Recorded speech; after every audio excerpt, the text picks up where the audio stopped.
Tomorrow is the 11th annual Hansen's Halloween Haunt, and this year it's at Lord Fletchers on Lake Minnetonka. It is for a good cause as well, and we're glad to have Brad Hansen, the namesake of the event, from Worldwide Gaming with us, and Lynn Vattel from Interfaith. Thank you so much for coming in this morning. Thank you. All right, Brad, tell us about the event. 11 years, how did this all get started?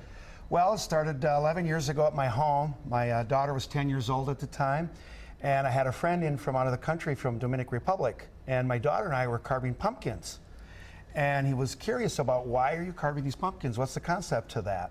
And we told him about it, and I said, well, they also decorate up the house. We decorate in masks, we put on funny costumes, scary costumes, sexy costumes. What's Halloween's all about? Right. And so he was very, very curious, and I said, you know, people entertain a party. And he goes, really? I says, well, I throw a party in his behalf.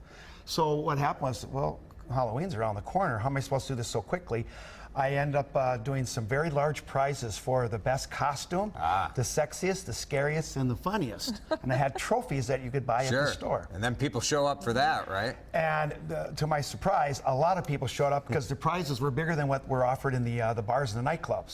So it was an instant success. And I love how you combined the effort with charity as well and helping people in need. And Lynn, that's where you came in with Interfaith Outreach.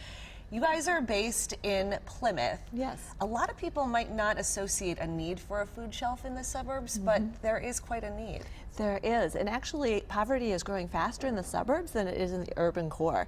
Over 52% of poverty is now in the suburbs, and we see that every day. People from 8 western suburbs come to our location. Often they're in need of food, and on that first visit they meet with one of our case managers who helps stabilize a family and then work with them longer term to strengthen them so that we're all thriving in our community. IOCP is a great organization. It's a wonderful facility in Plymouth, too. We're so much more than just a food shelf. But the idea of this event is that people can bring food, right? Well, yes. So how do we donate? How does this work? Well, I was doing this for years in my home, and it got bigger and bigger. And I was feeding all these people. I was bringing them cocktails, beverages, entertainment, fun, contests. And I says, you know what? There's so many people coming here eating at my home. And I saw the need at IOCP, what a great organization it was. They says, you know what? Maybe I should have some rules. One is you have to come in costume. 2 is bring food for the IOCP food shelf.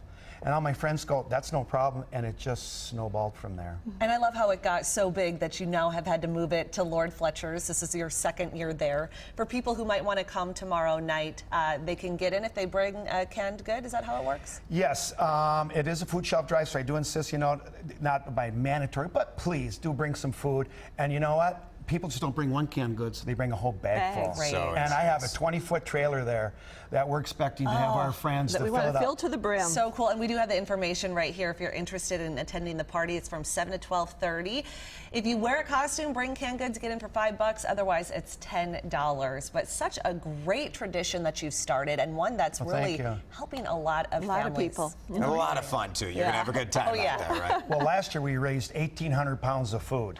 Which is a lot. The year before was 458 pounds of food. So let's go for 2,000. Let's do it. Oh, triple that. There you go. All right, there you go. Really good. Thank you, guys. Thanks for what you're doing. Have a good time tomorrow night. All right, thank you for having us. And let's go to Matt Brickman, who's